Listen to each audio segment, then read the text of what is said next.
The Parasite is a small indie game development team started in 2019 that makes games based on fairy tales, and so far it's off to a great start. Its first title, Blacktail, is a survival RPG set in a beautiful, creepy, and alive forest based on the Slavic tale of the Baba Yaga. For those who aren't familiar, there are many interpretations of the story, but in some Baba Yaga is believed to be a witch who lives in the woods. Sometimes the ones who seek her are rewarded with help, and sometimes they are devoured. Respect, love, preparedness, and a pure heart were said to be the keys to a successful interaction with Baba Yaga. Blacktail plays to this piece of the lore perfectly with its good and evil paths throughout the story. The game opens with a little background on the main character, a young mask-wearing girl named Yaga, and then asks if the player will choose the path of light or the path of darkness. After selecting, Yaga wakes in the middle of the woods with nothing but broken memories. The only thing Yaga does remember is that she was with her friends and sister, and she needs to find them. There are two voices heard as Yaga first opens her eyes. One is a young girl and another is referred to only as the voice for the rest of the game.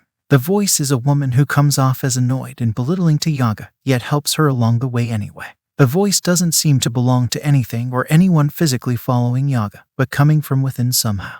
Within the first few steps in the forest, Yaga collects and equips her bow, the main weapon for the remainder of the adventure. The bow initially comes with one type of arrow, but more are discovered and able to be crafted by the end.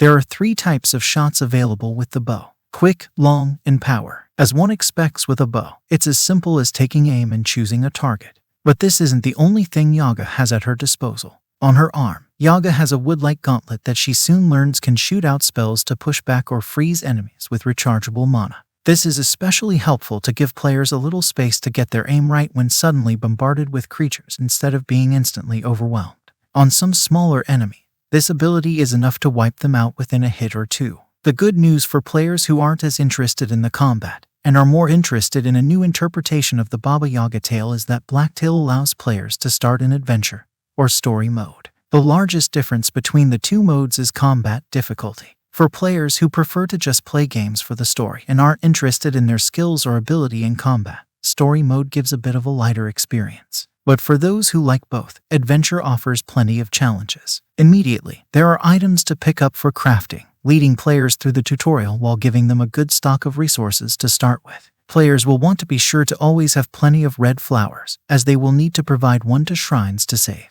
There is usually one nearby each save shrine though. Soon, Yaga stumbles upon some talking mushrooms, Borvi and Borko, who also portray a light versus dark personality and begin to lead her along the story path. Players can choose which to listen to, and if they'd like to follow their instructions or do some exploration of their own. After that, the game opens up and enemies and hidden treasures begin to appear. Yaga encounters mythical creatures, one-eyed spiders, and carnivorous plants, and recovers memories piece by piece as she fights to survive this mystical forest and all its magic and inhabitants. For players to improve, they need to focus on collecting resources through exploration, chests, and defeating smaller enemies. The resources can be used at the hut to level up Yaga's skill tree, unlock new mana abilities, improve the bow, and concoct potions. Among these abilities is an increase in the number and type of arrows used, bonus hexes, and freezing power. The tree is set up for players to be able to focus on leveling up the area that best suits their playstyle or try to keep everything rounded out if they prefer. While the story unfolds, Yaga ends up breaking her mask, collecting new ones, and placing them on a statue of a faceless man, at which point she learns more about her missing memories and discovers her friends. During these points, players can choose to switch paths. Most of Yaga's basic interactions have a good or evil alignment and get tracked in the player's menu as well. Unfortunately, sometimes it can be easy for someone on the path of good to do something evil by accident. For example, when in combat, if a player uses their mana ability to fight enemies, it is possible to accidentally hit a nearby bird or stick bug and get a knock on their record. While learning about Yaga, her sister Zora, and her missing friends, there are storybook-like cutscenes to fill in the gaps in Yaga's memories. These are narrated by a new voice in the game with a sense of wit, charm, a little sarcasm, and humor that makes the story enticing and breaks up the narrative coming from Yaga and the voice. Blacktail is among many great games that are set in the woods, but sets itself apart by taking the concept of a witch in the forest and transforming it into a creative world with a large map and unique characters and enemies along the journey. Day or night, these woods express the same level of eerie beauty with so much to take in.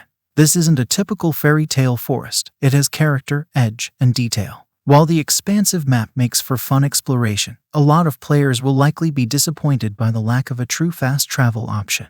There are two kinds of shrines Yaga uses in the game to travel. One has to have an arrow shot through to teleport her over, so she must be close enough to target it with her bow. The other transports her to a twin shrine that is usually not too far away. While this will pull the player forward more quickly than running, it isn't very efficient or useful for trying to get all the way across the map. Another travel option that is helpful, but doesn't quite hit the mark, is petting the black cat. This will transport players to the hut to visit the cauldron. There are many locations where the black cat waits for Yaga, and they are clearly labeled on the map. However, it just doesn't help quite as much as true fast travel. There were a few features that could be improved on, but definitely didn't take away from the enjoyment of the game. At the campfires around the map, players are able to cook meat for health. However, the camera angle is awkward in these scenes, as the player doesn't find themselves looking at the fire they're using, but next to the fire, which can break the immersion of the game. As expected in an exploration-based game, there are a lot of areas where some platforming skill comes into play. The way Yaga's health and lives are set in the game makes it so a fall can wipe out a lot of progress. The controls in the game aren't unmanageable, but they can lead to frustration in some areas. This becomes especially noticeable when trying to angle and time a jump just right, as sometimes players may find Yaga shifting oddly and in some cases falling if she's just on the edge after she lands or trying to jump around an object in the path. Taking a fairy tale about a witch and turning it into a video game could have easily been a cheesy turn, with a cliché spooky forest that is dark, without a lot of detail, full of owls, and a cackling hag witch. However, the Parasite took this story and added its own elements that give some context to a classic tale and give it a rebirth. The ending was a little bit predictable, but the adventure of young Yaga added something new for fans and those new to the Baba Yaga lore. Dark, entertaining, original, and bewitching, Blacktail is a solid choice that plays on the same level as some of the best RPG games. And that's it. I hope this review was helpful for you. But if you enjoyed this video, then leave a like and subscribe to the channel to support me. Leave a comment down below with your thoughts. As always, until next time, take it easy.